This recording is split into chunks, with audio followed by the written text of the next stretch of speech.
ಶಂಕರಮಠ. ಬೆಂಗಳೂರಿನಲ್ಲಿ ಶೃಂಗೇರಿ ಸಂಸ್ಥಾನಕ್ಕೆ ಸೇರಿದ ಒಂದು ಮಠದ ಕಟ್ಟಡ ಎಷ್ಟೋ ಕಾಲದಿಂದ ಪೇಟೆಯಲ್ಲಿ, ಚಿಕ್ಕಪೇಟೆಯಿಂದ ದಕ್ಷಿಣದ ಕಡೆ ಮಾಮೂಲ್ಪೇಟೆ ಸೇರುವ ಸಮೀಪದಲ್ಲಿ ಇದ್ದುಕೊಂಡಿದೆ.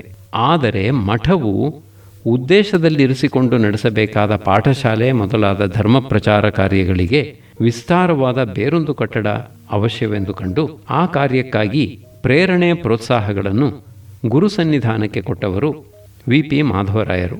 ಶಂಕರಮಠ ಆಚಾರ್ಯ ಪೀಠ ಸ್ಥಾಪಿತವಾದದ್ದು ಸುಮಾರು 1907-8ರಲ್ಲಿ.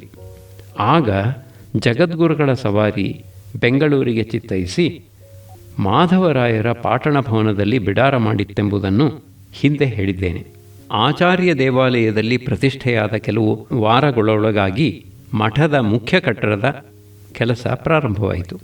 ಆ ಕೆಲಸ ನಡೆಯುತ್ತಿದ್ದಾಗ ವಿ.ಪಿ. ಮಾಧವರಾಯರು ದಿನಕ್ಕೊಂದು ಸಾರಿ ಬೆಳಗ್ಗೆ 9-10 ಗಂಟೆಯ ಸುಮಾರಿಗೆ ಅಲ್ಲಿಗೆ ಬಂದು ಕೆಲಸವನ್ನು ನೋಡುತ್ತಿದ್ದರು. ಅವರು ಬರುವ ವೇಳೆಯನ್ನು ತಿಳಿದುಕೊಂಡು ಅನೇಕ ಮಂದಿ ವೈದಿಕ ಲೌಕಿಕ ಮಹನೀಯರು ಅಲ್ಲಿಗೆ ಬರುತ್ತಿದ್ದರು. ಚಪ್ಪಲ್ಲಿ ವಿಶ್ವೇಶ್ವರ ಶಾಸ್ತ್ರಿಗಳು, ಮೋಟಗಾನಹಳ್ಳಿ ಶಂಕರಶಾಸ್ತ್ರಿಗಳು ಮತ್ತು ರಾಮಶೇಷ ಶಾಸ್ತ್ರಿಗಳು, ಹೊಸಕೋಟೆ ವೆಂಕಟರಾಮ ಶಾಸ್ತ್ರಿಗಳು, ಕಾನಕಾನಹಳ್ಳಿ ಲಕ್ಷ್ಮೀ ನರಸಿಂಹಶಾಸ್ತ್ರಿಗಳು, ಹರಿಯಪ್ಪಾಚಾರ್ಯರು, ಶ್ರೀನಿವಾಸಾಚಾರ್ಯರು, ನುಗ್ಗೇಹಳ್ಳಿ ತಿರುಮಲಾಚಾರ್ಯರು, ಆನಂದಾಳ್ವಾರ್ ಇವರು ಪ್ರಸಿದ್ಧರಾದ ವಿದ್ವಾಂಸರು.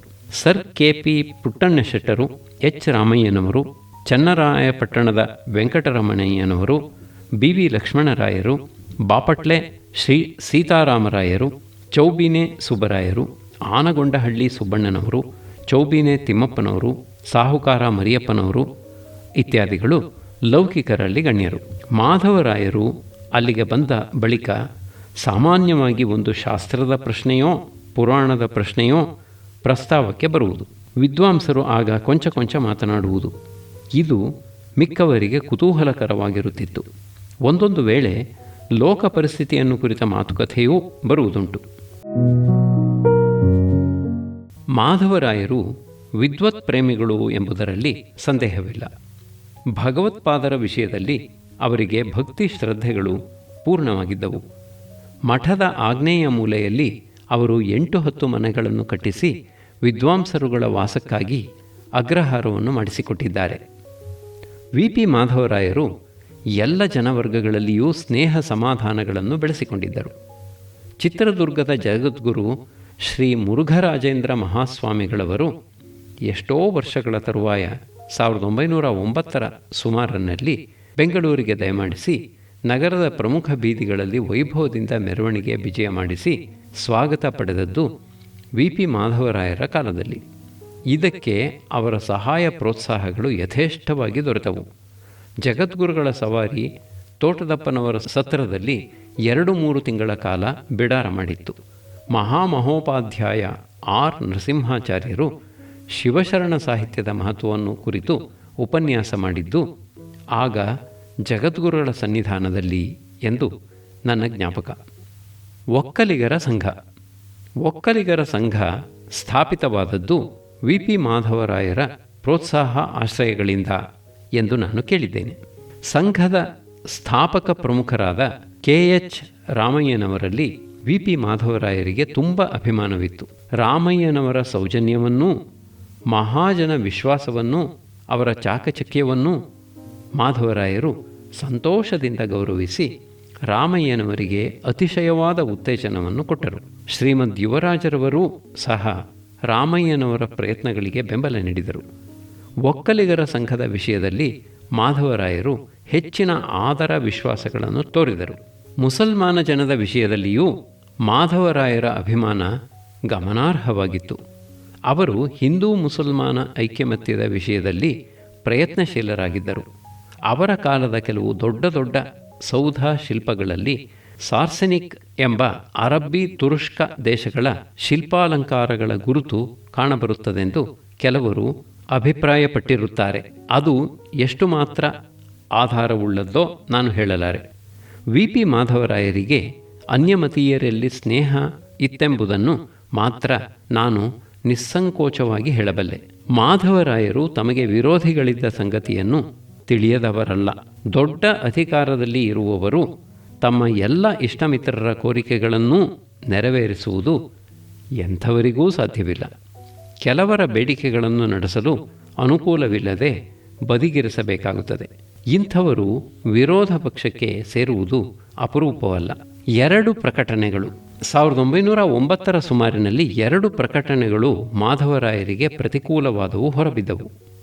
ಅವುಗಳಲ್ಲಿ ಒಂದು ಬಹಿರಂಗ ಪತ್ರ, ಓಪನ್ ಲೆಟರ್. ಅದು ಇಂಗ್ಲಿಷಿನಲ್ಲಿ. ಅದರ ಕೆಳಗಿನ ರುಜು ಹೊಸೂರು ಮರಿ ಎಂದಿತ್ತು. ಇದರಲ್ಲಿ ದೊಡ್ಡ ವಿಷಯವೇನೂ ಇರಲಿಲ್ಲ. ಯಾವುದೋ ಜುಜುಬಿ ಪ್ರಸ್ತಾವಗಳಿದ್ದವು. ಆದರೆ ಅದನ್ನು ಪ್ರೌಢ ಶೈಲಿಯಲ್ಲಿ ಬರೆಯಬೇಕೆಂಬ ಉದ್ದೇಶ ಆ ಲೇಖಕನಿಗೆ ಇದ್ದಂತೆ ತೋರುತ್ತದೆ. ಇನ್ನೊಂದು ಕನ್ನಡದಲ್ಲಿ ಸಣ್ಣ ಕಥೆ.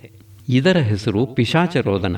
ಇದರ ಉದ್ದೇಶ ಯಾರೋ ಹುದ್ದೆದಾರರ ವಿನೋದ ವಿಲಾಸಗಳನ್ನು ವರ್ಣಿಸುವ ನೆವದಲ್ಲಿ ಕೆಲ ಮಂದಿಯ ಅಂತರಂಗ ದೋಷಗಳನ್ನು ಎತ್ತಿ ಹಾಕುವುದಾಗಿತ್ತು. ಈ 2 ಪ್ರಕಟಣೆಗಳೂ ಮದ್ರಾಸಿನಲ್ಲಿ ಕಾಂಗ್ರೆಸ್ ಅಧಿವೇಶನದ ಸಮಯದಲ್ಲಿ 10,000 ಪ್ರತಿ ಹಂಚಿದ್ದಾಗಿತ್ತು. ಇದನ್ನು ಪ್ರಕಟಪಡಿಸಿದ ಸಂಸ್ಥೆ ಮದ್ರಾಸಿನ United India and Indian States ಎಂಬ ಇಂಗ್ಲಿಷ್ ವಾರಪತ್ರಿಕೆ. ಈಗ ಬರುತ್ತದೆ ನನಗೆ ಸಂಕೋಚವನ್ನು ಉಂಟುಮಾಡುವ ಸಂಗತಿ. ಆ ಪ್ರಕಟಣೆಗಳ ಲೇಖಕರು ಯಾರು? ಆಗ ನಾನು ಸುಮಾರು 20 ವರ್ಷ ವಯಸ್ಸಿನವನು. ಗೋಪಾಲಯ್ಯಂಗಾರ್ಯರು. ಒಂದು ದಿನ ಮಧ್ಯಾಹ್ನ ಮೈಸೂರು ಸ್ಟ್ಯಾಂಡರ್ಡ್ ಪತ್ರಿಕೆಯ ಸಂಪಾದಕರಾಗಿದ್ದ ಎಂ ಶ್ರೀನಿವಾಸಯ್ಯಂಗಾರ್ಯರ ಅಣ್ಣಂದಿರು ಎಂ ಗೋಪಾಲಯ್ಯಂಗಾರರು ನನ್ನನ್ನು ಚಾಮರಾಜಪೇಟೆಯ ಮೊದಲನೆಯ ರಸ್ತೆಯಿಂದ ಹೊಸ ತರುಗುಪೇಟೆಗೆ ತಿರುಗುವ ಕಡೆ ಕಂಡರು. ಅವರು ಕೊಂಚ ದೂರ ಮುಂದೆ ಹೋಗಿ ಇಲ್ಲಿ ಬಾ ಎಂದು ಕರೆದರು. ಗೋಪಾಲಯ್ಯಂಗಾರ್ಯರು ಆಕಾರದಲ್ಲಿ ಎತ್ತರ, ದಪ್ಪನಾದ ಕನ್ನಡಕವನ್ನು ಧರಿಸಿದ್ದವರು. ಅವರ ಮೇಲು ಸಾಲಿನ ಹಲ್ಲು ಕೊಂಚ ಉಬ್ಬು, ಕೈಯಲ್ಲಿ ಬಲವಾದ ಎತ್ತರವಾದ ದೊಣ್ಣೆ ಇತ್ತು. ಅವರು ಪತ್ರಿಕಾ ವೃತ್ತಿಯಲ್ಲಿ ಹೆಸರು ಗಳಿಸಿದ್ದವರು. ಪಳಗಿದ ಲೇಖನಿ ಅವರದು. ಅವರು ನಡೆನುಡಿಗಳಲ್ಲಿ ನೇಮಿಷ್ಠರು. ಅವರ ತಮ್ಮಂದಿರು ಶ್ರೀನಿವಾಸಯ್ಯಂಗಾರ್ಯರು ಅವರಂತೆಯೇ ನೇಮಿಷ್ಠರಾಗಿದ್ದರೂ ಅವರು ಯಾವಾಗಲೂ ಸೌಮ್ಯದಿಂದ ಪ್ರಸನ್ನಚಿತ್ತರಾಗಿರುತ್ತಿದ್ದರು. ಗೋಪಾಲಯ್ಯಂಗಾರ್ಯರು ಕೊಂಚ ಕಟುವಾದಿಗಳೆಂದು, ಖಂಡಿತವಾದಿಗಳೆಂದು ನನಗಿದ್ದ ಪ್ರತೀತಿ. ನಾನು ಅವರಲ್ಲಿ ಭಯಭಕ್ತಿಯುಳ್ಳವನಾಗಿದ್ದೆ. ಚೀಮಾರಿ. ಅವರು ನನ್ನನ್ನು ಕರೆದೊಡನೆಯೇ ಕೊಂಚ ದಿಗಿಲು ಬಿದ್ದು ಅವರ ಹಿಂದೆ ನಡೆದೆ. ಅವರು ಹೊಸ ತರುಗುಪೇಟೆಯಲ್ಲಿ ಅಗರಂ ರಾಮರೆಡ್ಡಿ ಬಿಲ್ಡಿಂಗ್ಸ್ ಎಂದು ಕರೆಯುತ್ತಿದ್ದ ದೊಡ್ಡ ಕಟ್ಟಡದ ಪಶ್ಚಿಮದ ಕಡೆಯ ಬಾಗಿಲಿನಿಂದ ಒಳಹೊಕ್ಕರು. ಆ ಕಾಲದಲ್ಲಿ ಮೈಸೂರು ಸ್ಟ್ಯಾಂಡರ್ಡ್ ಅಚ್ಚಿನ ಕಾರ್ಖಾನೆ ಆ ಕಟ್ಟಡದಲ್ಲಿತ್ತು. ಸ್ಟ್ಯಾಂಡರ್ಡ್ ಪತ್ರಿಕೆಯು, ನಡೆಗನ್ನಡಿ ಪತ್ರಿಕೆಯು ನಿಂತು ಹೋಗಿ ಸುಮಾರು 1 ವರ್ಷವಾಗಿತ್ತು. ಅಚ್ಚಿನ ಕಾರ್ಖಾನೆ ಮಾತ್ರ ಆ ಕಟ್ಟಡದಲ್ಲಿ ನಡೆಯುತ್ತಿತ್ತು. ಗೋಪಾಲಯ್ಯಂಗಾರ್ಯರು ಅಲ್ಲಿಗೆ ಹೋದ ಹೊತ್ತಿನಲ್ಲಿ ಆ ಕಟ್ಟಡದ ಒಳಗಡೆ ಯಾರೂ ಇದ್ದಂತೆ ಕಾಣಿಸಲಿಲ್ಲ. ಬಹುಶಃ ಅಂದು ಭಾನುವಾರವಾಗಿದ್ದ ಕಾರಣದಿಂದಲೋ ಏನೋ ಕೆಲಸಗಾರರೊಬ್ಬರೂ ಇರಲಿಲ್ಲ. ನಾನು ಕಟ್ಟಡದ ಒಳ ಹೊಕ್ಕ ಮೇಲೆ ಗೋಪಾಲಯ್ಯಂಗಾರ್ಯರು ಹೊರ ಕದವನ್ನು ಮುಚ್ಚಿ ಮಹಡಿಯ ಮೇಲಕ್ಕೆ ಹತ್ತಿ ಹೋಗುತ್ತಾ ನನ್ನನ್ನು ಇಲ್ಲಿ ಬಾ ಎಂದರು. ನಾನು ಹೆದರಿ ಅವರನ್ನು ಹಿಂಬಾಲಿಸಿ ಹೋದೆ. ಅಲ್ಲಿ ನಾನು ಕಾಲಿಟ್ಟ ಕೂಡಲೇ ಗೋಪಾಲಯ್ಯಂಗಾರ್ಯರು ನನ್ನ ಕಡೆಗೆ ತಿರುಗಿ ಹೇಳಿದರು, ನೀನು ಮಾಡಿರುವುದು ಮಹಾ ಅಪರಾಧ. Open letter to V P Madhav Rao, Pishacharodana, ಈ 2 ಲೇಖನಗಳು ನಿನ್ನವು ತಾನೆ? ನೀನು ಇಂಥ ಕ್ಷುದ್ರ ಲೇಖನಕ್ಕಾಗಿ ಲೇಖನಿಯನ್ನು ಉಪಯೋಗಿಸಿರುವುದು ಅಕಾರ್ಯ. ಅದರಲ್ಲಿ 2 ತಪ್ಪುಗಳು ಸೇರಿವೆ. ಮೊದಲನೆಯದು ಅದರ ವಿಷಯ ಕ್ಷುದ್ರವಾದದ್ದು ಎಂಬುದು. ಎರಡನೆಯದು ಅದು ಬೇನಾಮಿಯಾಗಿದೆ ಎಂಬುದು. ನಿನಗೆ ಅದರ ವಿಷಯದಲ್ಲಿ ಹೆಮ್ಮೆಯೇನೂ ಇಲ್ಲ ತಾನೆ? ಇಂಥ ನಾಚಿಕೆಗೇಡಿನ ಕೆಲಸಕ್ಕೆ ಕೈ ಹಾಕುವುದೇಕೆ? ಆಮೇಲೆ ಅದನ್ನು ಮುಚ್ಚಿಡ ಹೊರಡುವುದೇಕೆ? ನಿನ್ನ ಬರವಣಿಗೆ ಯುಕ್ತವೆಂದು ನಿನಗೆ ತೋರಿದಿದ್ದರೆ ನೀನು ಅದಕ್ಕೆ ನಿನ್ನ ಹೆಸರನ್ನು ಸಹಿ ಹಾಕಬೇಕಾಗಿತ್ತು. ಆಗ ನಾನು ನಿನಗೆ ವಿವೇಕವಿಲ್ಲದಿದ್ದರೂ ಧೈರ್ಯವಿದೆ ಎಂದು ಹೇಳುತ್ತಿದ್ದೆ. ಮರೆಯದ ಪಾಠ.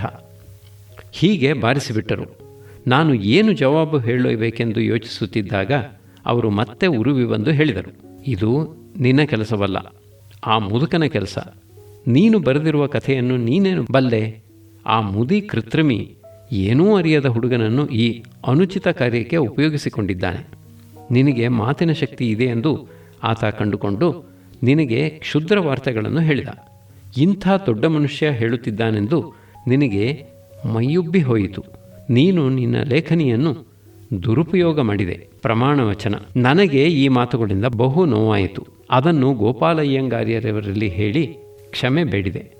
ಅವರು ಹೇಳಿದರು, ನೀನು ನನ್ನ ಕೈಯ ಮೇಲೆ ಕೈ ಹಾಕಿ ಪ್ರಮಾಣ ಮಾಡಿಕೊಡು, ಇನ್ನು ಮೇಲೆ ಎಂದೆಂದಿಗೂ ಇಂಥ ಕಾರ್ಯ ಮಾಡುವುದಿಲ್ಲವೆಂಬುದು.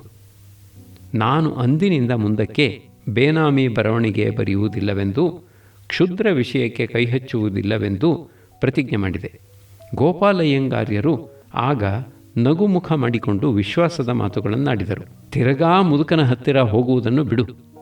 ಆತ ಮನಸ್ಸಿನಲ್ಲಿ ಏನೇನೋ ಅಸೂಯೆಗಳನ್ನೂ ಕ್ರೋಧಗಳನ್ನೂ ಇಟ್ಟುಕೊಂಡಿರುತ್ತಾನೆ. ಅದನ್ನೆಲ್ಲ ನಿನ್ನ ತಲೆಯಲ್ಲಿ ತುಂಬಲು ಕಾದಿರುತ್ತಾನೆ. ಆತನ ಆಶ್ರಯ ನಿನಗೆ ಬೇಕಿಲ್ಲ. ಆತ ಕಾಸು ಕೊಡುವವನಲ್ಲ. ಆತನಲ್ಲಿ ಅಷ್ಟು ಹೆಚ್ಚಾದ ದ್ರವ್ಯವೂ ಇಲ್ಲ. ನಿನಗೇಕೆ ಆ ಆಶ್ರಯ? ಸತ್ಯವೊಂದನ್ನೇ ಆಶ್ರಯಿಸು. ನಿನ್ನ ಕಾಲ ಮೇಲೆ ನೀನು ನಿಂತುಕೋ. ಭಗವಂತನ ಅನುಗ್ರಹ ನಿನ್ನಲ್ಲಿ ಸರ್ವದಾ ಇರುತ್ತದೆ. ನನ್ನ ಜೀವನದಲ್ಲಿ ಈ ಮೇಲಣ ಘಟನೆ ಬಹು ಹೆಚ್ಚಿನ ಪರಿಣಾಮ ಉಂಟು ಮಾಡಿತೆಂದು ನಾನೆಂದುಕೊಂಡಿದ್ದೇನೆ. ಗೋಪಾಲಯ್ಯಂಗಾರ್ಯರಿಗೆ ನಾನು ಕೊಟ್ಟ ಭಾಷೆಯಿಂದ ಜಾರಿಲ್ಲವೆಂದೂ ತಿಳಿದುಕೊಂಡಿದ್ದೇನೆ. ಇದೊಂದು ಉಪಕಥೆ. ವಿ.ಪಿ. ಮಾಧವರಾಯರ ಜ್ಞಾಪಕ ನನಗೆ ಬಂದಾಗ ಈ ಉಪಕಥೆ ಅನುಗೂಡಿ ಬರುತ್ತದೆ. ವಂಶಲಕ್ಷಣ. ವಿ.ಪಿ. ಮಾಧವರಾಯರ ಮನೆಯಲ್ಲಿ ನಡುಮನೆಯ ಗೋಡೆಯ ಮೇಲೆ ಒಂದು ದೊಡ್ಡ ವೀರ ಚಿತ್ರವನ್ನು ನಾನು ನೋಡಿದೆ. ಆ ವೀರನು ಕೈಯಲ್ಲಿ ಕತ್ತಿ ಹಿಡಿದು ಕುದುರೆ ಸವಾರಿ ಮಾಡುತ್ತಿದ್ದಂತಿತ್ತು. ಅದು ಯಾರ ಚಿತ್ರವೆಂದು ನಾನು ವಿಚಾರಿಸಿದಾಗ ಆ ವೀರನು ಮಾಧವರಾಯರ ಪೂರ್ವಿಕರಲ್ಲಿ ಒಬ್ಬಾತ ಖಂಡೇರಾವ್ ಎಂದು ನನಗೆ ಉತ್ತರ ಬಂದಿತು. ಆ ಚಿತ್ರ ಮಾಧವರಾಯರ ಅಂತರಂಗವನ್ನು ಭಾಗಶಃ ತೋರಿಸುತ್ತದೆಂದು ನಾವು ಭಾವಿಸಬಹುದು. ಪ್ರಧಾನ ಶಿರೋಮಣಿ ಟಿ. ಆನಂದರಾಯರು. ವಿ.ಪಿ. ಮಾಧವರಾಯರ ಅನಂತರ ದಿವಾನ ಪದವಿಗೆ ಬಂದವರು ತಂಜಾವೂರು ಆನಂದರಾಯರು. ಇವರು ಆಗರ್ಭ ಶ್ರೀಮಂತರು ಮತ್ತು ಶ್ರೀಮಂತರಲ್ಲಿ ಇರಬೇಕಾದ ದೊಡ್ಡ ಗುಣಗಳನ್ನು ಪಡೆದಿದ್ದವರು. ಅವರ ತಂದೆಯವರು ರಾಜಾ ಸರ್ ಟಿ. ಮಾಧವರಾಯರು. ಬರೋಡದ ಮತ್ತು ತಿರುವಾಂಕೂರಿನ ದಿವಾನರಾಗಿದ್ದವರು. ಮಹಾ ಮೇಧಾವಿಗಳೆಂದೂ ಕಾರ್ಯಸಮರ್ಥರೆಂದೂ ಹೆಸರಾಗಿದ್ದರು. ರಾಜ ಎಂಬುದು, ಸರ್ ಎಂಬುದು ಬ್ರಿಟಿಷ್ ಸರ್ಕಾರದಿಂದ ಅವರಿಗೆ ಬಂದಿದ್ದ ಬಿರುದುಗಳು. ಮದರಾಸಿನಲ್ಲಿ ನಡೆದ ಮೊಟ್ಟ ಮೊದಲನೆಯ ಕಾಂಗ್ರೆಸ್ ಅಧಿವೇಶನಕ್ಕೆ ಸರ್ ಟಿ. ಮಾಧವರಾಯರು ಸ್ವಾಗತ ಸಭಾಧ್ಯಕ್ಷರಾಗಿದ್ದರು. ಆನಂದರಾಯರ ಹಿರಿಯರನೇಕರು ದೊಡ್ಡ ದೊಡ್ಡ ಹುದ್ದೆಗಳಿಗೆ ಏರಿ ಪ್ರಸಿದ್ಧರಾದವರು. ಅವರಲ್ಲೊಬ್ಬರ ಹೆಸರು ಬೆಂಗಳೂರಿನಲ್ಲಿ ಶಾಶ್ವತವಾಗಿ ನಿಂತಿದೆ. ಅವರು ರಾಯರಾಯರಾಯ ಕೊಲ್ಲಂ ಆರ್ ವೆಂಕಟರಾಯರು. ಇವರಿಗೆ 3 ಸಲದ ರಾಯ ಶಬ್ದದ ಬಿರುದು ಬ್ರಿಟಿಷ್ ಸರ್ಕಾರದಿಂದ ಬಂದದ್ದು. ಆನಂದರಾಯರ ಮತ್ತೊಬ್ಬ ಪ್ರಸಿದ್ಧ ಪೂರ್ವಿಕರು ಬರೋಡಾ ಮೊದಲಾದ ಸಂಸ್ಥಾನಗಳಲ್ಲಿ ದಿವಾನರಾಗಿ ಘನತೆಗೆ ಏರಿದ ದಿವಾನ್ ಬಹದ್ದೂರ್ ಆರ್ ರಘುನಾಥರಾಯರು. ಹೀಗೆ ಆನಂದರಾಯರದು ಘನತೆ ಪಡೆದ ಮನೆತನ. ಅವರ ಸ್ವಭಾವವು ಘನತೆ ಗಂಭೀರಗಳನ್ನು ಉಳ್ಳದ್ದು. ಅವರು ಮೈಸೂರಿನಲ್ಲಿ ಉದ್ಯೋಗ ಪ್ರಾರಂಭ ಮಾಡಿದ್ದು ದಿವಾನ್ ರಂಗಾಚಾರ್ಯರಿಗೆ ಅಟ್ಯಾಚೆ ಎಂಬ ಸಹಾಯಕರಾಗಿ. ಡೆಪ್ಯೂಟಿ ಕಮಿಷನರ್ ಮೊದಲಾದ ಪದವಿಗಳಿಗೆ ಹತ್ತಿ ಕ್ರಮೇಣ ಕೌನ್ಸಿಲರ್ ಆಗಿ ಕೃಷ್ಣಮೂರ್ತಿಗಳಿಗೂ ಮಾಧವರಾಯರಿಗೂ ಸಹೋದ್ಯೋಗಿಗಳಾಗಿದ್ದು, ಆ ವಿಶಾಲವಾದ ಮತ್ತು ದೀರ್ಘಕಾಲದ ಅನುಭವದಿಂದ ರಾಜ್ಯದ ಮುಖ್ಯಮಂತ್ರಿಗಳಾದರು. ಆನಂದರಾಯರು ದಿವಾನ ಪದವಿಯಲ್ಲಿ ಇದ್ದದ್ದು ಸುಮಾರು 3.5 ವರ್ಷ ಕಾಲ. ಮಂಡಿಪೇಟೆ ಬಂದ್. ಪ್ರಜಾ ಪ್ರತಿಭಟನೆಯ ಸೂಚನೆ ಆ ಕಾಲಕ್ಕೆ ಸಂಪೂರ್ಣ ಅಪರಿಚಿತವಾದದ್ದಲ್ಲ.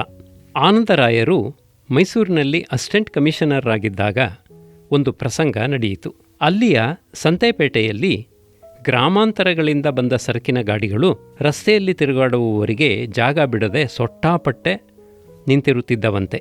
ಕಸ ಬಳಿಯುವುದಕ್ಕೂ ಅವಕಾಶ ಕೊಡುತ್ತಿರಲಿಲ್ಲವಂತೆ. ಈ ಅವ್ಯವಸ್ಥೆಯನ್ನು ಸರಿಪಡಿಸಬೇಕು ಎಂದು ಮುನಿಸಿಪಲ್ ಅಧಿಕಾರಿಗಳು ಕೆಲವು ಹೊಸ ಮಾರ್ಪಾಟುಗಳನ್ನು ಯೋಚಿಸಿ ಜಾರಿಗೆ ತಂದರಂತೆ. ಅದರಿಂದ ಸರಕಿನ ಗಾಡಿಯವರಿಗೂ ಮಂಡಿಯವರಿಗೂ ಪ್ರತಿಕೂಲವಾಗಿ ಅವರು ಅಸಮಾಧಾನ ತೋರಿದರಂತೆ. ಅಧಿಕಾರಿಗಳು ಇದನ್ನು ಲಕ್ಷ್ಯಕ್ಕೆ ತೆಗೆದುಕೊಳ್ಳಲಿಲ್ಲ. ಅದಕ್ಕೆ ಮಂಡಿಪೇಟೆ ಬಂದ್ ಸರಿಯಾದ ಪ್ರತೀಕಾರವೆಂದು ವರ್ತಕರು ನಿಶ್ಚಯಿಸಿ ಬಂದ್ ಆಚರಣೆ ಮಾಡಿದರಂತೆ. ಆಗ ಆ ವಿಷಯ ಮೇಲ್ಪಟ್ಟವರ ಗಮನಕ್ಕೆ ಬಂದು ಆ ವರ್ತಕರಿಗೆ ಸಮಜಾಯಿಷಿ ಮಾಡಲಾಯಿತು. ಹಾಗೆ ಸಮಜಾಯಿಷಿ ಹೇಳಿ ಜನಕ್ಕೆ ಸಮಾಧಾನ ತಂದವರಲ್ಲಿ ಆನಂದರಾಯರು ಮುಖ್ಯರು ಎಂದು ನಾನು ಕೇಳಿದ್ದೇನೆ. ಒಟ್ಟಿನಲ್ಲಿ ಆನಂದರಾಯರ ಆಳಿಕೆಯ ವಿಷಯದಲ್ಲಿ ಹೇಳಬಹುದಾದ ವಿಶೇಷಾಂಶವೇನೂ ಇಲ್ಲ. ಅದು ಮಾಮೂಲಿನಂತೆ ನಡೆಯಿತು. 6ಕ್ಕೆ ಏಳಲಿಲ್ಲ, 3ಕ್ಕೆ ಇಳಿಯಲಿಲ್ಲ. ಏರುಗಳೂ ತಗ್ಗುಗಳೂ ಇಲ್ಲದ ಸಮತಲದ ರಸ್ತೆಯಲ್ಲಿ ಎತ್ತಿನ ಗಾಡಿ ಪ್ರಯಾಣ ಮಾಡುವಂತೆ ಸುಗಮವಾಗಿ ಏಳೋಣ ಬೀಳೋಣಗಳಿಲ್ಲದೆ, ಆಲಸಿಕೆ ಇಲ್ಲದೆ, ಉಲ್ಲಾಸವೂ ಇಲ್ಲದೆ ಮಿತಗತಿಯಿಂದ ಪ್ರಯಾಣ ಮಾಡುವಂತೆ ಇತ್ತು ಅವರ 3.5 ವರ್ಷದ ಆಡಳಿತ. ಆನಂದರಾಯರು ದಿವಾನ ಪದವಿಗೆ ಬಂದಾಗ ಅವರ ವಾಸಕ್ಕೂ ಕಾರ್ಯಾಲಯಕ್ಕೆ ಬಂದ ಭೇಟಿಗಾರರನ್ನು ನೋಡುವುದಕ್ಕೂ ಸ್ಥಳ ಸಾಲದೆಂದು ಬೇರೊಂದು ದೊಡ್ಡ ಮನೆಗೆ ಹೋಗಬೇಕೆಂದು ಸ್ನೇಹಿತರು ಸಲಹೆ ಕೊಟ್ಟರು. ಪ್ರಾಸ್ತಾವಿಕವಾಗಿ ಮಾತನಾಡುವಾಗ ಶ್ರೀಮನ್ ಮಹಾರಾಜರವರು ಅದಕ್ಕೆ ಅನುಮೋದನೆ ಕೊಟ್ಟರಂತೆ. ಆದರೆ ಆನಂದರಾಯರು ತಮ್ಮ ಮನೆಯೇ ತಮಗೆ ಅನುಕೂಲವೆಂದು, ಅದಕ್ಕಿಂತ ದೊಡ್ಡ ಮನೆ ಬೇಕಿಲ್ಲವೆಂದು ತೀರ್ಮಾನ ಹೇಳಿದರಂತೆ. ಅವರಿದ್ದ ಮನೆಯ ಕಟ್ಟಡದ ಸಮೀಪದಲ್ಲಿ ಭೇಟಿಗಾರರಿಗಾಗಿ ಒಂದು ಸಣ್ಣ ಡೇರ ಹಾಕಿಸಿದ್ದರು. ಆಡಂಬರ ಬೇಡವೆಂಬುದು ಆನಂದರಾಯರ ಸ್ವಭಾವ. ನಿಷ್ಕರ್ಷೆ. ಆನಂದರಾಯರು ನಿಷ್ಕರ್ಷೆಯ ಮನುಷ್ಯರು. ಎಲ್ಲಕ್ಕೂ ಕಾಲ ನಿಷ್ಕರ್ಷೆ, ಎಲ್ಲದರಲ್ಲಿಯೂ ಕ್ರಮ ನಿಷ್ಕರ್ಷೆ. ಅವರಿಗೆ ಕಣ್ಣಿನ ಉಪಾಧಿ ಇತ್ತಷ್ಟೇ. ಅದು ಒಂದು ಸಮಯದಲ್ಲಿ ಕೆರಳಿದಾಗ ಅವರಿಗೆ ಅಂಗಾಂಗ ವ್ಯಾಯಾಮಕ್ಕಾಗಿ ಸಂಚಾರ ಮಾಡುವುದು ಅಸಾಧ್ಯವಾಯಿತು. ಅಂಗವ್ಯಾಯಾಮವಿಲ್ಲದಿದ್ದರೆ ಆಹಾರ ಜೀರ್ಣವೂ ನಿದ್ರೆಯೂ ತಪ್ಪುತ್ತವೆ. ಅದಕ್ಕಾಗಿ ಅವರು ವೈದ್ಯರನ್ನು ಕೇಳಿ ಶತಪಥದ ಏರ್ಪಾಟನ್ನು ಮಾಡಿಕೊಂಡರು. ತಮ್ಮ ಮನೆಯೊಳಗೆ ಮನೆಯ ಉತ್ತರ ದಿಕ್ಕಿನ ಕಾಂಪೌಂಡಿನ ಪಕ್ಕದಲ್ಲಿ ಪೂರ್ವದಿಂದ ಪಶ್ಚಿಮಕ್ಕೆ 3 ಅಡಿ ಅಗಲದ ರಸ್ತೆ ಮಾಡಿಸಿದರು. ರಸ್ತೆಯ 2 ಪಕ್ಕಗಳಲ್ಲೂ ಹಸಿರು ಗಿಡಗಳಿರತಕ್ಕದ್ದು. ಅವರು ಕೈಯಲ್ಲಿ ಕೋಲು ಹಿಡಿದು ಹಸಿರು ಬಣ್ಣದ ಕನ್ನಡಕವನ್ನು ಧರಿಸಿ ಆ ರಸ್ತೆಯಲ್ಲಿ ಪೂರ್ವದಿಂದ ಪಶ್ಚಿಮಕ್ಕೂ ಪಶ್ಚಿಮದಿಂದ ಪೂರ್ವಕ್ಕೂ ಶತಪಥ ಹಾಕತಕ್ಕದು. ಇದು ಲೆಕ್ಕಾಚಾರದ ಮೇರೆಗೆ 4 ಸಲ ಹಾಗೆ ತಿರುಗಿದರೆ 1 ಮೈಲಿ, ಸಂಜೆ 1 ಮೈಲಿ. ಇಂಥ ಅಳತೆ ಲೆಕ್ಕಾಚಾರಗಳು ಅವರ ನಡವಳಿಕೆಯ ಒಂದು ಲಕ್ಷಣ. ಆನಂದರಾಯರು ದಿವಾನರಾಗಿದ್ದ ಕಾಲದಲ್ಲಿ 1-2 ಘಟನೆಗಳು ನಡೆದದ್ದನ್ನು ನಾನು ಇಲ್ಲಿ ಹೇಳಬಹುದು. ಮಿಸ್ ಟೆನ್ನೆಂಟ್ 1910-11ರಲ್ಲಿ ಅಮೆರಿಕದ ಮಿಸ್ ಟೆನ್ನೆಂಟ್ ಎಂಬ ಧರ್ಮೋತ್ಸಾಹಿಯೊಬ್ಬಳು ಇಂಡಿಯಾಕ್ಕೆ ಬಂದು ಬೆಂಗಳೂರಿಗೂ ಭೇಟಿ ಕೊಟ್ಟಳು. ಇಂಡಿಯಾದಲ್ಲಿ ಸಮಾಜ ಸುಧಾರಣೆ ಮಾಡಿಸಬೇಕು ಎಂದು ಆಕೆಯ ಉದ್ದೇಶವಂತೆ. ಅದರಲ್ಲಿಯೂ ವಿಶೇಷವಾಗಿ ಬಾಲ್ಯ ವಿವಾಹವನ್ನು ನಿಲ್ಲಿಸುವುದು, ಸ್ತ್ರೀ ವಿದ್ಯಾಭ್ಯಾಸವನ್ನು ವಿಸ್ತರಿಸುವುದು ಇವು ಆಕೆಯ ಮುಖ್ಯೋದ್ದೇಶಗಳಂತೆ. ಆಕೆ ಬೆಂಗಳೂರಿನಲ್ಲಿ 1 ತಿಂಗಳ ಕಾಲ ತಂಗಿ ತನ್ನ ಕಾರ್ಯಕ್ಕಾಗಿ ಚಂದಾ ಹಣ ಶೇಖರಿಸಲು ಹಾರಾಡುತ್ತಿದ್ದಳು. ಕೆಲವರು ಆಕೆಯನ್ನು ಕುರಿತು, ನಿಮ್ಮ ದೇಶದಲ್ಲಿ ಆಗಬೇಕಿರುವ ಒಳ್ಳೆಯ ಕೆಲಸ ಏನೂ ಇಲ್ಲವೋ? ನಿಮ್ಮ ಜನಕ್ಕೆ ನೀವು ಸೇವೆ ಮಾಡಬಾರದೋ? ನಿಮ್ಮ ಘನೋದ್ದೇಶಗಳನ್ನು ನಿಮ್ಮ ಜನಕ್ಕೆ ವಿನಿಯೋಗಿಸದೆ ಇಷ್ಟು ದೂರ ಬರಬೇಕಾದದ್ದೇಕೆ ಎಂದು ಮೊದಲಾಗಿ ಕೇಳುತ್ತಿದ್ದರು. ಆಕೆ ಎದೆಗುಂದದೆ ತನ್ನ ಪರ್ಯಟನವನ್ನು ಸಾಗಿಸುತ್ತಿದ್ದಳು. ಒಂದು ದಿನ ಆಕೆ ತನ್ನ ವಿಷಯವನ್ನು ಕುರಿತು, ಮುಖ್ಯವಾಗಿ ಬಾಲ್ಯ ವಿವಾಹದ ಕೇಡುಗಳನ್ನು ಕುರಿತು ಶಂಕರ ಮಠದಲ್ಲಿ ಉಪನ್ಯಾಸ ಮಾಡುವಳೆಂದು ವಿ.ಪಿ. ಮಾಧವರಾಯರು ಅಧ್ಯಕ್ಷರಾಗುವರೆಂದು ಏರ್ಪಾಟಾಗಿತ್ತು. ಆದರೆ ಉಪನ್ಯಾಸ ಕೇಳಲು ಜನ ಅಲ್ಲಿಗೆ ಹೋದಾಗ ಸಂಜೆ ಸುಮಾರು 5:15 ಗಂಟೆ. ಸಭಾಸ್ಥಾನದ ಬಾಗಿಲುಗಳು ಬಂದಾಗಿದ್ದವು. ಅಲ್ಲಿದ್ದ ಪೊಲೀಸ್ ಸಿಬ್ಬಂದಿಯಿಂದ ಆ ಸಂಜೆಯ ಸಭೆ ಸರಕಾರದ ಹುಕುಮಿನಂತೆ ರದ್ದಾಗಿರುವುದಾಗಿ ತಿಳಿದುಬಂತು. ಮೈಸೂರು ಸಂಸ್ಥಾನದ ಚರಿತ್ರೆಯಲ್ಲಿ ಸರ್ಕಾರವು ಒಂದು ಸಾರ್ವಜನಿಕ ಸಭೆಯನ್ನು ತಡೆದದ್ದು ಬಹುಶಃ ಅದೇ ಮೊದಲನೆಯ ಸಾರಿ. ಅದರ ಕಾರಣವೇನೆಂದು ಊಹಿಸುವುದಕ್ಕೆ ಕೂಡ ಯಾರಿಗೂ ಶಕ್ತಿ ಇಲ್ಲದೆ ಹೋಯಿತು. ಎಲ್ಲ ಜನರೂ ಅದೇನಿರಬಹುದೆಂದು ಅಚ್ಚರಿಯಿಂದಲೂ ಕುತೂಹಲದಿಂದಲೂ ಮಾತನಾಡಿಕೊಳ್ಳುತ್ತಿದ್ದರು.